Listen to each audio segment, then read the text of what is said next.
కామాక్షి ఓహో ఇక్కడున్నావా? అమ్మయ్య వచ్చేసారా? మీ గురించి అనుకుంటున్నాను, ఒక్కసారి వస్తే బాగుండని. సరిగ్గా దేవుడు తోలుకొచ్చినట్టు వచ్చేసారు. దేవుడు తోలుకొచ్చినట్టు అనకూడదు కామాక్షి, మనం మనుషులం కదా, దేవుడు పంపినట్టు అనాలి. అవును, నా కోసం ఎదురు చూస్తున్నా అన్నావు, ఏమన్నా పనే? అది సరే, అర్జెంట్ గా పిలిచారు, ఏమైనా చెప్పాలనా? అవును కామాక్షి, మా ఫ్రెండ్ లేడు రమణబాబు, వాడు సినిమాకి ఫ్రీ పాస్లు ఇచ్చాడు, అర్జెంట్ గా సినిమాకి వెళ్ళాలి, రెడీ అయిపో.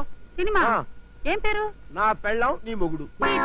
అదే సినిమా అండి, నేను దేవుడి సినిమాకి అయితేనే వస్తా. కామాక్షి, పెళ్ళై 6 సంవత్సరాలైంది, ఇంతవరకు శ్రీకృష్ణలీలు, స్వామి అయ్యప్ప మహిమ, భక్త తుకారాం ఇలాంటి భక్తి సినిమాలకు వెళ్ళాం గానీ ఒక సోషల్ సినిమాకి వెళ్ళావా? ఇవాళ సినిమాకి వెళ్ళకపోతే నా పరువు పోతుంది, నువ్వు రెడీ అయిపో. తప్పదంటారా? తప్పదు కామాక్షి. మరి మరి ఏంటి మరి? పట్టు చీర కావాలా, చెలుగు లోలాకలు కావాలా, నల్ల పూసల కొలుసు కావాలా చెప్పు. అవన్నీ తర్వాత చూద్దాం, ముందు నాకు కాస్త ఆవు పేడ కావాలండి. ఆవు పేడ ఎందుకు కామాక్షి? నీళ్ళల్లో కలిపి పానకం చేసి గ్లాసులతో పట్టిస్తావా నాకు నువ్వు?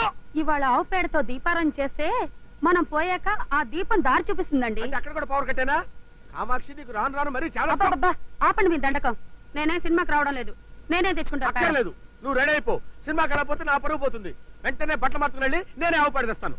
ఏమండి, పేడ కింద పడింది తీసుకురాకండి, పడుతుండగా పట్టుకురండి. ఈ వీడియో మీకు నచ్చినట్లయితే లైక్ చేయండి, షేర్ చేయండి.